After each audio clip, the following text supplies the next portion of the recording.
As a performer, your body is there. Hi, I'm Mad Kate, and you're listening to S.W.E.A.T, Sex, Work, Extraction, Art, Theatrics. S.W.E.A.T is a series of conversations about performance and performativity of the sexual and sexualized body at work, where work is defined as the labor of survival, the labor of care, creativity, and capital A, art. How exactly do we define our work, and how does that work entangle and circumscribe our sexual identities, our creative lives, and the ways in which we provide care? How do we perform? Tasks, acts of care, and identities. My hope is that these conversations are a means to speak between intersectionalities by anchoring through our always, already, and ever-pervasive sexualized and racialized bodies, our working bodies, our creative bodies, and our performative bodies. I hope that they contribute to dialogues which normalize sex work as work and all work as deserving of respect, healthy conditions, and a living wage. Whether I'm an artist or not, I am also identifying as a freelancer for a long time. And I'm sure that that's tied to being an artist because you're trying to always preserve your freedom in the sense of the way that is related to location, moving through the world.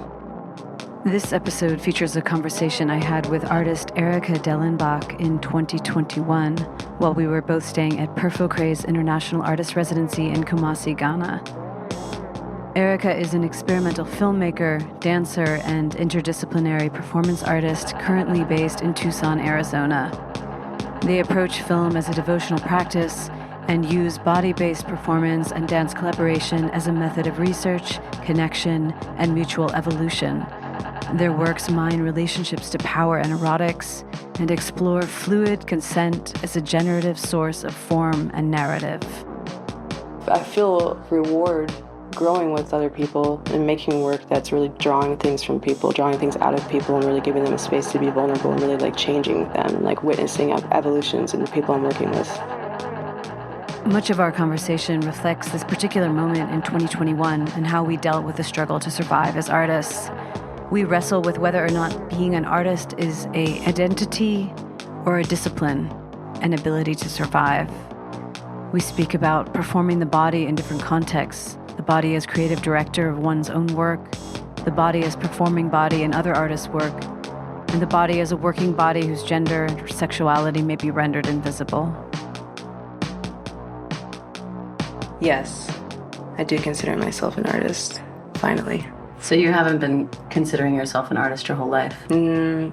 I've always felt that I'm an artist, but I've had a lot of hesitation in terms of telling people that or identifying myself that way. Also, I've thought a lot about how the word artist is something that I've noticed that it's something that people don't actually say very often. They don't say, I am an artist, unless you're asking for maybe an occupation on some form. You're always specifying and trying to hold your forte, align yourself with your particular field or medium.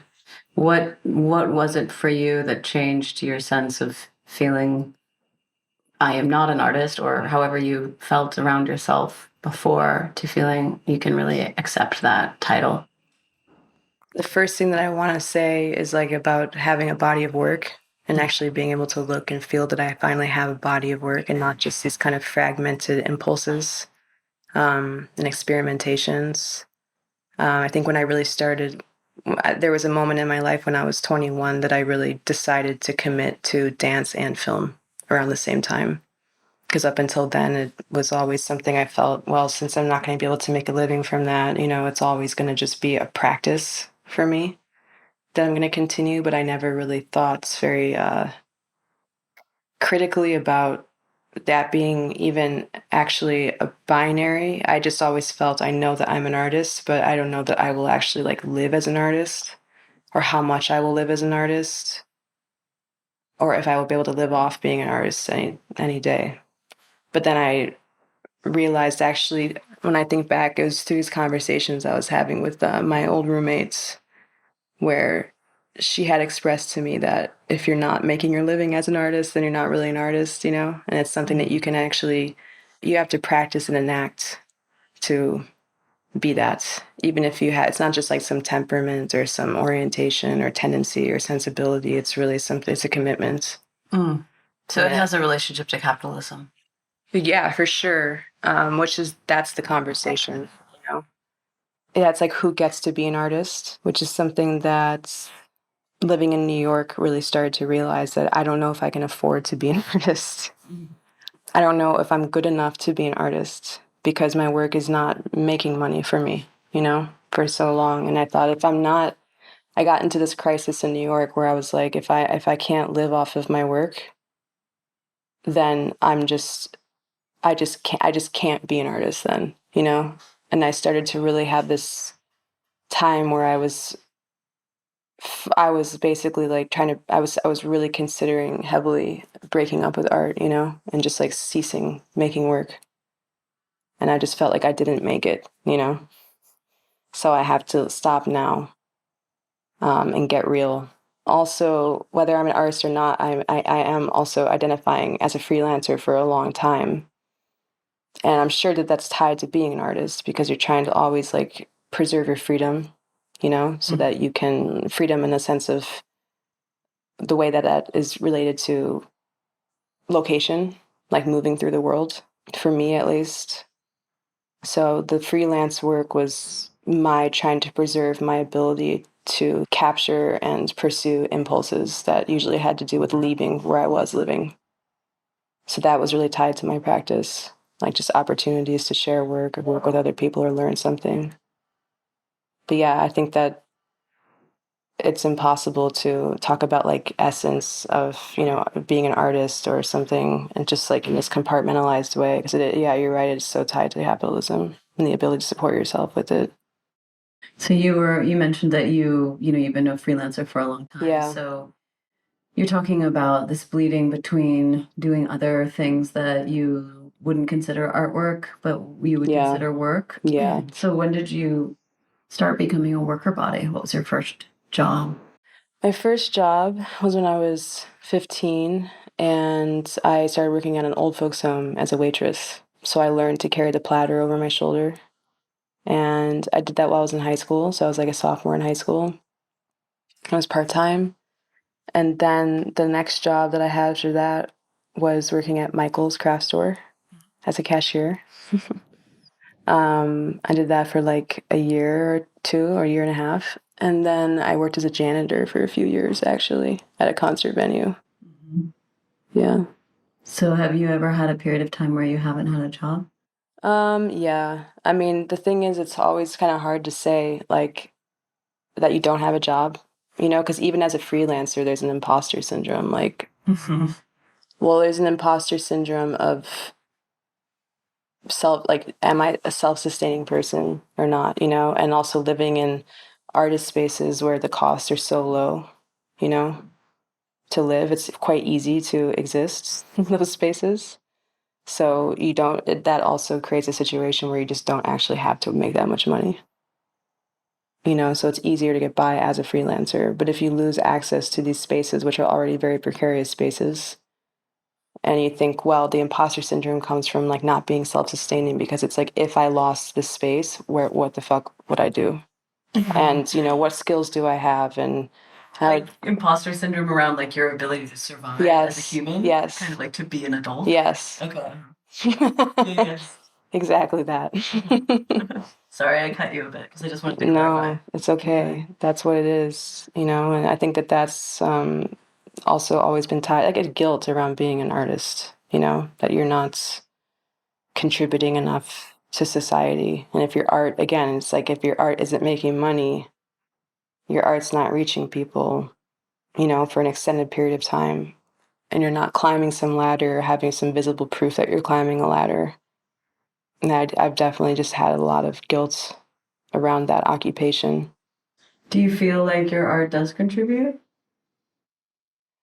I mean, I'm always asking myself that. I mean, I think I'm working towards that, I mean, I think that the way that it contributes now, I've seen it's like that proof thing, like I was talking to you about performing in New York and not knowing your audience. It's kind of hard if you're performing in these venues and these institutions. It's hard unless someone writes to you or someone asks you to do another show to really know what your work did when it's in these institutional settings, you know? But if you're doing some kind of applied, almost like applied anthropological work or something, where you're working with a community and you're teaching and you're multitasking, where your art making is not just, I'm here to do a project, like these are the resources I need, then like you disappear and it's like you were never there. You know, there's so many ways that you can tackle it. So that experience of being in New York, I was battling with that a lot. And I told you I had this crisis of thinking maybe I should just stop.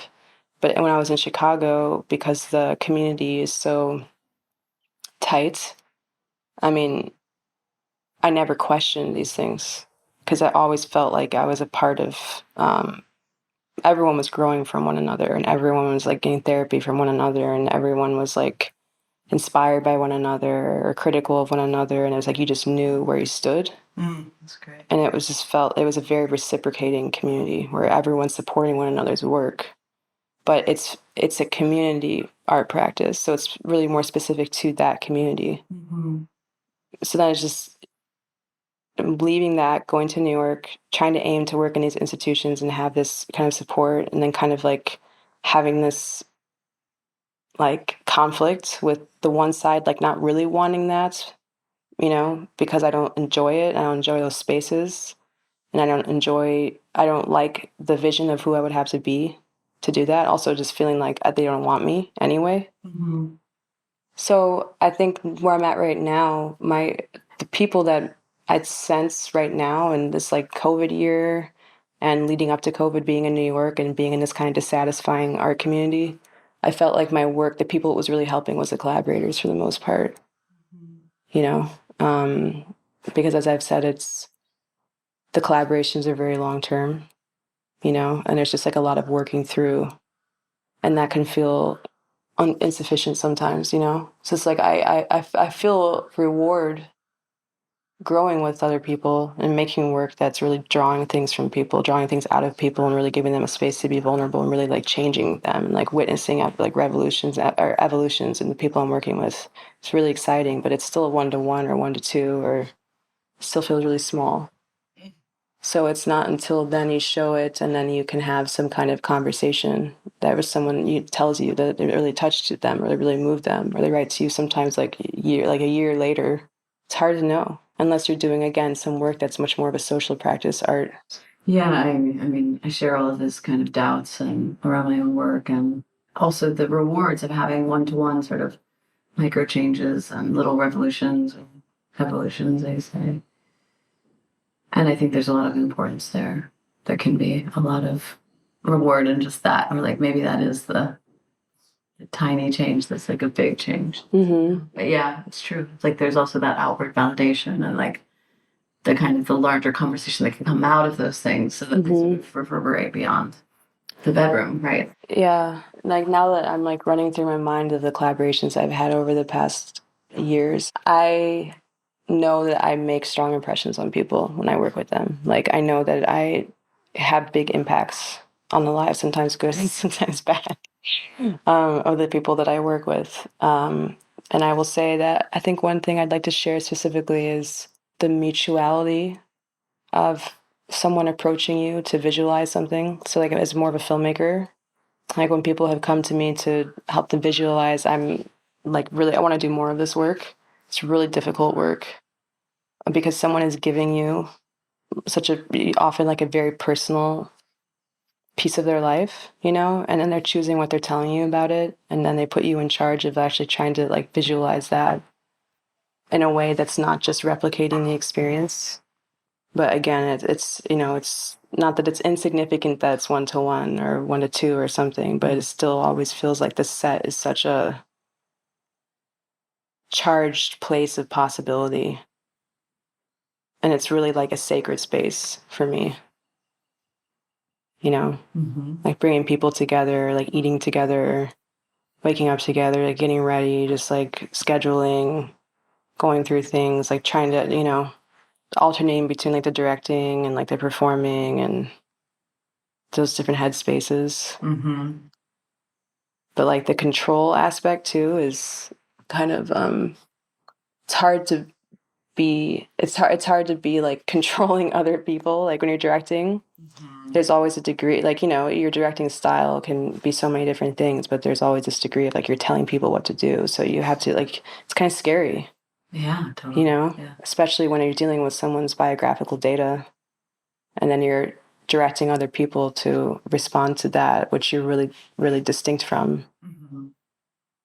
So I find that really, really scary, really thrilling. Things get complicated. Like, how is it rewarding and for whom and in which ways? Yeah.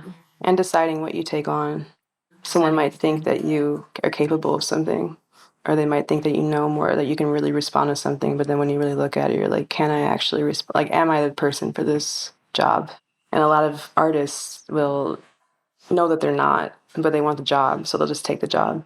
Yeah, I mean, I think that's a really interesting aspect of connection to capitalism where, one makes some form of sacrifice, even like just sacrificing whether or not, sacrificing the clients, so-called, or whatever, because they need the money. But they're not necessarily the best brain for the job, or like, I don't know if that's the right word. It depends on what it is. Yeah. It could be something there's no emotions involved, but like an artist simply isn't the right fit. They have the opportunity and there's a lot of nepotism. They take it anyway.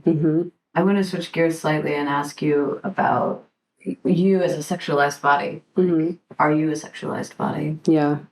How does that, I know that that's a huge question. There's probably a lot you could say about it. So how does that come into play with you as an artist, as a working artist? So many different ways.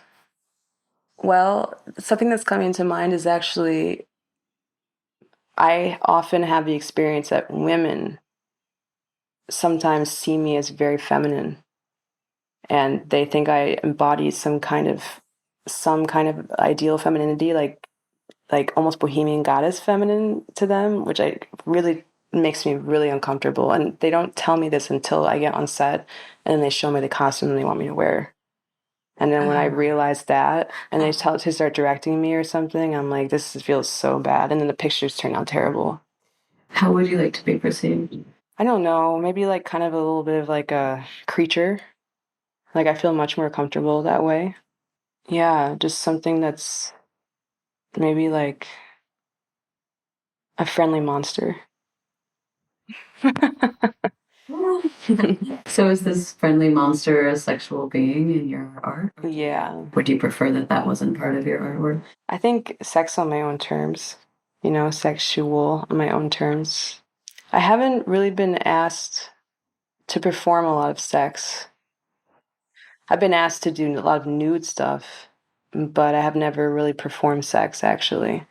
In my own work, I perform intimacy and sensuality for sure, and I really like tend towards that feeling, like maybe a sort of hedonistic sensuality, but not something that is. And actually, I should say that I have been criticized for being too sensual in my work by other women, actually. And I've been told that I'm too sexual in my own way, So it's not when someone is asking me be sexual. It's that in my work, the way I dance or the way I do something, I've been told that I'm too sexual. And it's in a way that it seems like they're saying you're too sexual, and the problem with that is that I can't take you seriously, or that I can't, or that it makes me uncomfortable, or that I don't like you enjoying yourself. I feel like it's also that. It's like I don't like seeing how much you enjoy yourself, or you enjoy the sensations of your body or something, And that really, actually, the last time I got that, it really shifted my dance. And I think it really, really I let it injure me really badly. And I think it really created a lot of the stiffness that I'm dealing with now in my body. Because I feel it's a vanity thing. I'm like, if someone's telling me I'm too sexual, they're telling me that I'm vain. And I should have me humility or something. Okay. And that it's wrong or something to enjoy my body in performance. I mean, I think there's really big divides between what's seen as pornographic and what's seen as artistic. Yeah. And what about it as a worker? Like when you're doing a job, and I'm curious also like how you distinguish between what you consider a job and what you consider art. Yeah. But in the situations you consider a job, do you want the same friendly monster vibe or read, or what kind of, how are you sexualized? How would you like to be sexualized? I think in work, I'm often completely killing my charisma a lot of the time because I don't want to come off as a flirt and I don't want to invite that from men. So I'm often like really dulling myself in those situations a lot, and just like trying not to be too expressive, trying not to be too embodied so that they look at me as just like a capable worker, so that I'll keep getting hired or so that so that I'll be liked and that I won't be seen as a threat or a distraction. Because it's usually male dominated. I'm often like, even in film, actually, some of the film, and if I'm in a creative hat position, then that's a totally different story. But if I'm doing grip or electric for a set, then I just want to basically almost be invisible on the set, and just be seen as capable and quick and efficient. And in those situations, like, yeah, they'll hit on me all the time, in large part because I am the only female on set, or I'm one of several, like a few females on set. And I'm often not the only female on set, but in the crew. So then there's these other women that are performing or in front of the camera or something like that, and then they'll also look at me and it feels like there's a confusion in those dynamics. I don't know exactly what it is. I have ideas about what it is, but the way that there's a lot of good stuff going on with those situations. Sometimes I feel like they pity me. Sometimes I feel like I want to protect them from the directors, the male directors, because I've also witnessed male directors just being incredibly misogynistic towards their actresses and their talents and directing them in ways that are just really like they're demanding it just for me on one side I'm like, you're doing this so badly, I should have your job. But on the other side of it, I'm like, you're treating, like, I'm witnessing like really misogynistic behavior. And so sometimes I feel like because I'm on there's a really strong hierarchy in film sets, especially commercial film sets, and I'm not allowed to talk to the director. So it would be like a big no-no for me to step in and say something. So I have to witness sometimes these really fucked up dynamics. And what ends up happening is I end up like communicating with my body language. And then sometimes like I can see that I've rubbed them the wrong way. But it becomes for me really, I'm just not good at playing the game. I'm not good at concealing my feelings. When you say body language, you mean glaring.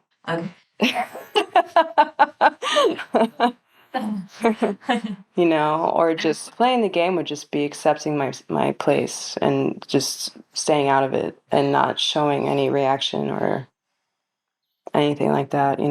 But it feels like kind of contradictory what you're saying. On the one hand, you want to be invisible. And on the other hand, you're not good at it. Well, I'm saying I can be invisible. I'm saying that as a worker on the set, that's what I want. I should do, and I want to do, so that I get the job. But when there's a situation, which is not every time, but when there's a situation where I'm witnessing harassment or just really bad treatment of the talent, I have to contend with my space and my job and my being hired again. And I have to suppress things I have, but I often end up leaking and my physicality. Yeah. And it's also just because for me, it's a big thing of like, I don't want him to think that other people don't see this and aren't registering this. So for me, the compromise is him at least knowing that I see. And that's why I use my eyes and my face a lot. And I know that ultimately it's going to have the same effect. I'm probably not going to be hired back. They want you to just be like a robot and just be waiting for orders and not have any like personality, or unless it's the charming set personality that you'll use your sexuality to embody, like, oh, it's exciting to have a little bit of female stimulation on the crew. Right. Right. And I will vomit. It's like that feeling in me is like I can't even do that because it makes me want to vomit. So for me, then the ideal thing is just for them to look at me as more genderless or more androgynous or something, and just see, wow, she's really efficient. She's really great to have around. She gets shit done. And I think I can identify with this leaking and this like kind of wanting to perform but not totally being able to, and then this leaking through of the authentic feelings that anyways betray my really true emotions about it. And I'm curious, like, to hear from you about what is the authentic self, the self that would be glaring, is like, what if the authentic self were allowed to appear in any of these contexts, what would that self look like? Not taking orders and directing everything. Being in control of everything.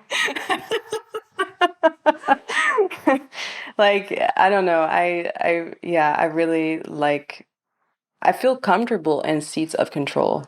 I have the wherewithal to tell people what to do. I don't feel uncomfortable telling people what to do. And I also am very like, I have high standards too. And when I'm witnessing like something being done badly, like I get really frustrated. I get like frustrated on like a visceral level, like, but I'm also very comfortable taking on being in service of people that I respect and whose work I respect, like it's not something where I can't happily embody that, but it's in these situations where I'm doing commercial gigs for like shitty commercials or, music videos or something where, then I'm in this other space where I am in service unhappily, but I'm in crew mindset. So it's like, I'm someone that like, I fucking hate jobs where there's like never anything to do and you're always trying to figure out what needs to be done and like the materials are shitty and you can't clean. Like if it's clean, blah, blah, blah. But if you give me tasks to do and I have the tools to do them, I would prefer to just keep busy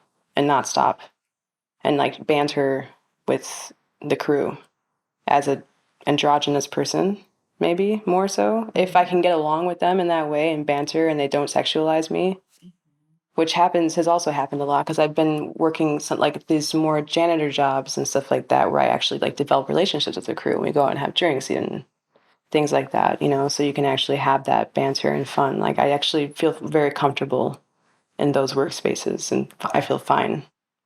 So it's just so dependent on the constellation of, what is the work, like who's in control, what is my relationship to that person, how are they treating me, how's the crew treating me, what is the crew like, what are the working conditions, do we have the things that we need, This shifts so much my ideal, authentic self in that moment. Because again, it's authentic for me. I can be authentically happy to be in service and not feel the need to actually direct because I have a level of respect. So then my orientation going into it, happy to learn, happy to be here.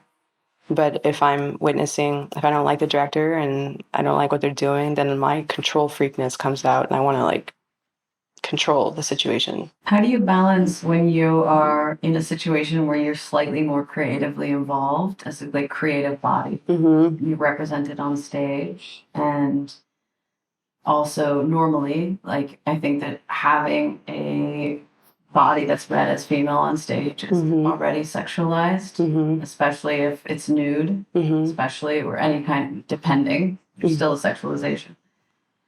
How do you contend with like the representation of your body in work that you don't have creative control over? Yeah.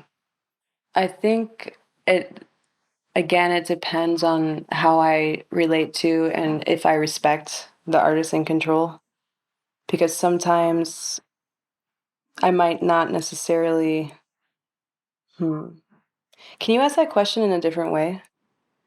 Well, I think when there's things where you've decided that your crew and you kind of are like, okay, I'm in service to this other person's vision and I can be invisible, perhaps like as much as possible. That's kind of one thing.